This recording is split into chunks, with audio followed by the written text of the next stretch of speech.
All right. Peace, family. I am here washing my dishes, but and I thought about my dad because I'm washing my dishes. And I know I say this all the time, but it's the absolute truth. A lot of who I am is because of who he was, Alan Clinton Hayman, y'all. So, remember one day my mom was in the kitchen and she was washing dishes. And then he was like, Erlene, you should let those girls wash the dishes. He was like, they don't have to do anything. And we didn't wash dishes. We didn't wash clothes.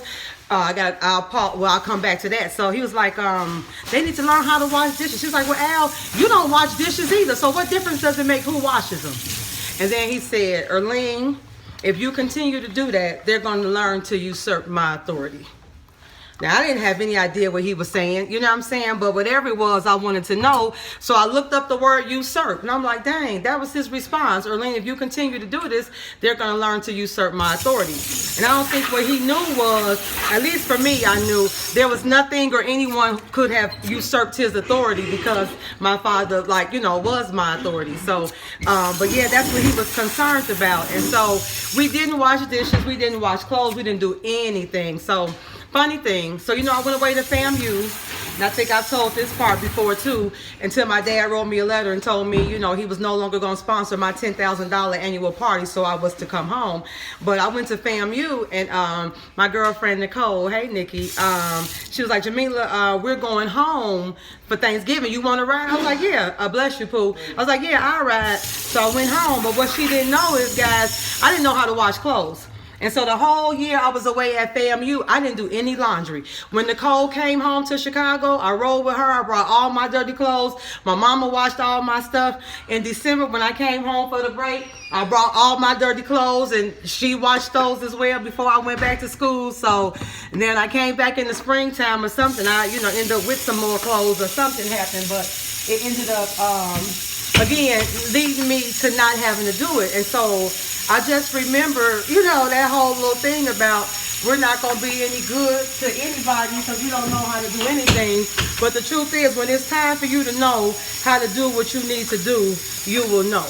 And I'm not quite sure exactly how that happens or under what law that is, but whenever it's time for you to do something, you will know how to do it, or you will know when to do it. So y'all, I get like this, I say 7-year itch. Used to be 3-year itch when I was teaching. I never stayed at a school for long.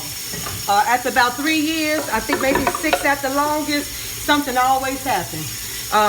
Got pregnant or had a baby or got dismissed, or I remember my certificate I thought was good to teach 9th grade, so I was in high school, but when they figured it out that K through 9 is only for middle school, I had to leave to high school. But it's like it was always something that had me to leave every, few years. And so the beautiful thing is that the only thing constant is change, and that change is absolutely beautiful. And so now it's that time again where it's time to, change, do something different. And once you do it the first time, it doesn't become difficult the time after that. And I think that's the whole thing. It's like whatever you have to do, it's the thought of it is more scary than the actuality of it. And I know that was true for me. I'm going to tell you the story about how I ended up here at Serenity. First of all, I remember I wrote in one of my books that, dang, it'd be dope to have a tea cafe named Serenity, only because you take the Y and put a T-E-A at the end, that'd be pretty to look at. And so that is literally what I said when I was like in my early 20s. Who knew, right? Who knew? Well, come here. Love you. Anyway, so what ended up happening, I was teaching still, and I didn't know that Yamina was born with 3 holes in her heart. But I remember one night in December, I was feeding her, and she just didn't sound right. She wasn't breathing correctly, so called 911. They took her to the emergency room. I'll spare the first story because I really don't want to discuss that.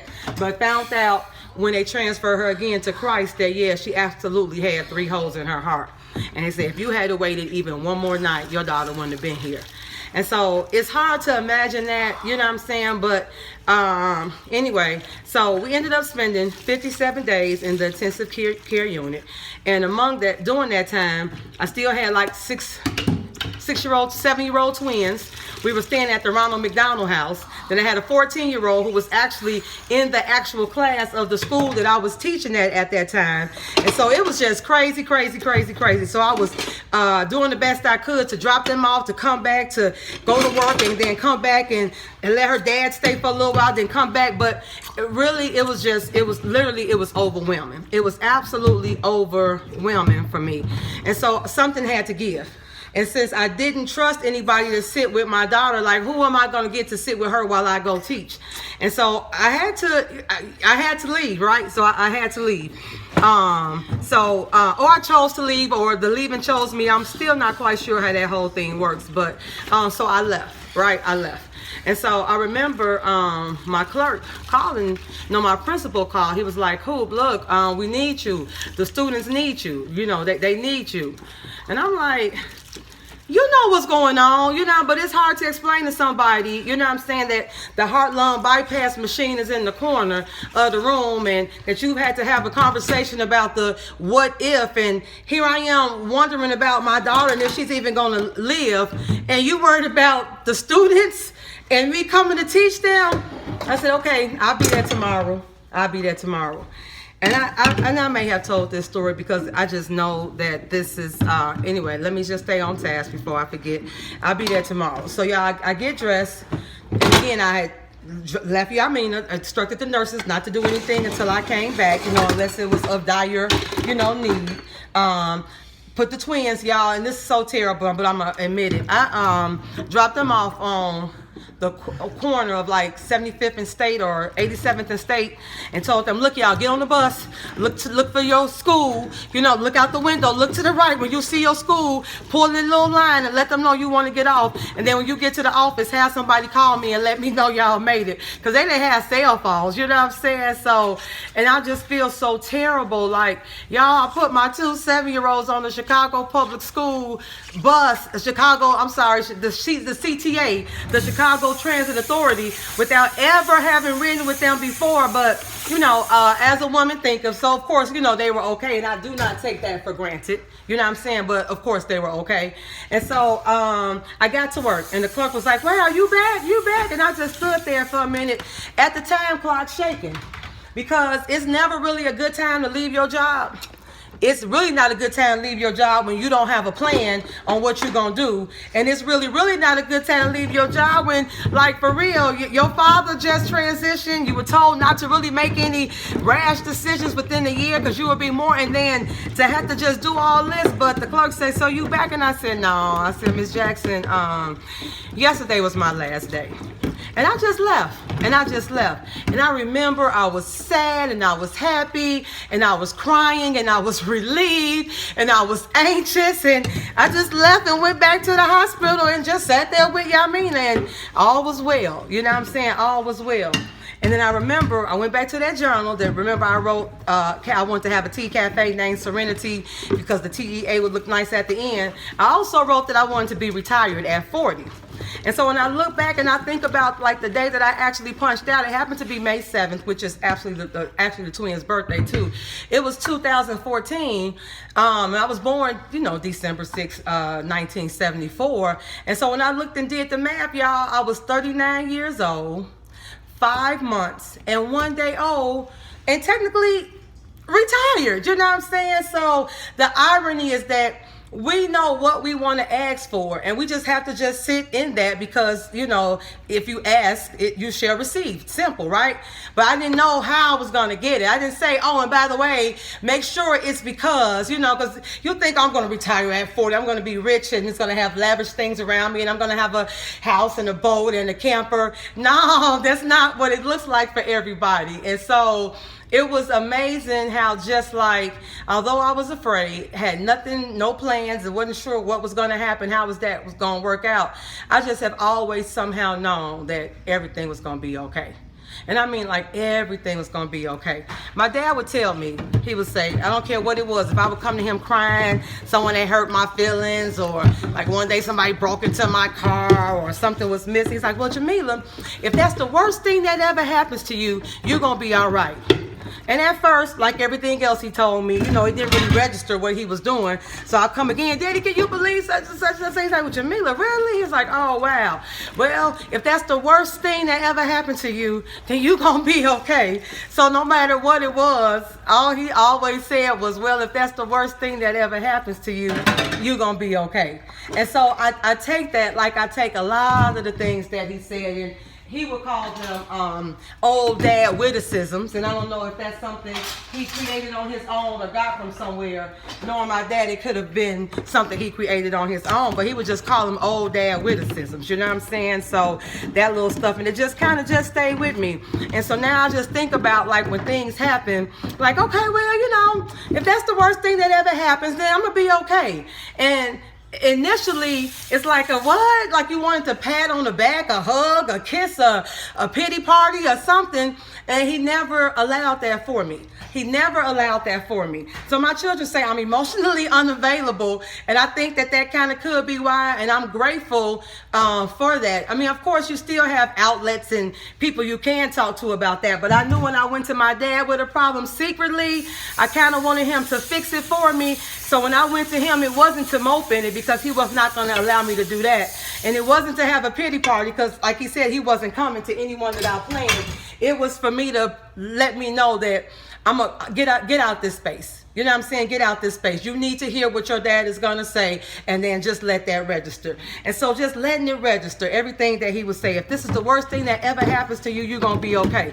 And so no matter what happens, guys, I'm like, well, if this the worst thing, then okay, then something else. Well, if this the worst thing, you know what I'm saying? So it's just beautiful just not to have to, you know what I'm saying, worry and that kind of stuff. And then one more thing that he would say, and again, my children say I'm emotionally unavailable, and this again could be why, but he would just tell me, like, if I would come what I would think was a serious problem or any kind of problem, he would say, Jamila, look, build a bridge and get over it. I'm like, what?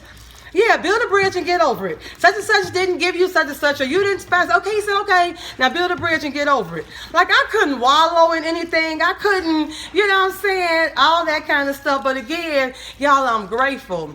And I think what it has allowed me to do is, okay, this happened. Go sit down somewhere, figure out how to build a bridge, which I am working on now to get to the dock that is almost complete. You know what I'm saying, that we can't even get to yet, but build a bridge and get over it. So just imagine that whatever it is you're doing, right, that may be distracting you from what you want to be doing, or wherever it is you are and you stuck and you can't envision where you actually are gonna be, or when something may have happened that may be what you would like to use as the cause of what's happening now. We can't do that, right? Because the past doesn't create the present. It's the present that creates the past, right? So what we're doing right now is going to be the memory of. We can't be holding on to what already was the memory. We're going to miss the now, and we're going to miss the later of that. You know what I'm saying? So as soon as we learn to let that stuff go that has happened, because we are much definitely closer to what is going to happen in a million years than what has happened even just 1 second ago, right? So just learning just to kind of, you know, just let stuff go. And I think, so like when it's times for me to, you know, almost feel sorry for myself, or go into a little mode where I start questioning, or, you know, playing scenarios in my head alternate than what actually occurred to get some kind of whatever, I do allow myself, I say, look, everything has to have an outlet, right? And there's something called divine anger. I heard someone say in one of the lectures I was listening to. Divine anger, like there can be a situation that could elicit feelings that you would like to express that may not be joyous. Although you don't want for anyone less than what you want for yourself, you just need to release that. But for real, everything needs an outlet. You know what I'm saying? Everything needs an outlet. So once I replay the situations in my head, I'm good. It's over. You know what I'm saying? It's done now. And when it pops up again, I'm closer to what I'm going to get than what I already had. And from what I was told, your next move is more important than your last move, right? So just moving forward, just moving along, because that's the only direction we actually can and should be moving in. So I'm about to tackle the rest of these dishes. I promise you, I have no idea how this stacked up to be so many, because for real, I don't even know. But I'm gonna go ahead and handle these. But thank you for sharing some of your day with me. And again, you know, as I tell you most of the times, a lot of who I am is because of who he was. So I just want to give thanks again to my father. Peace.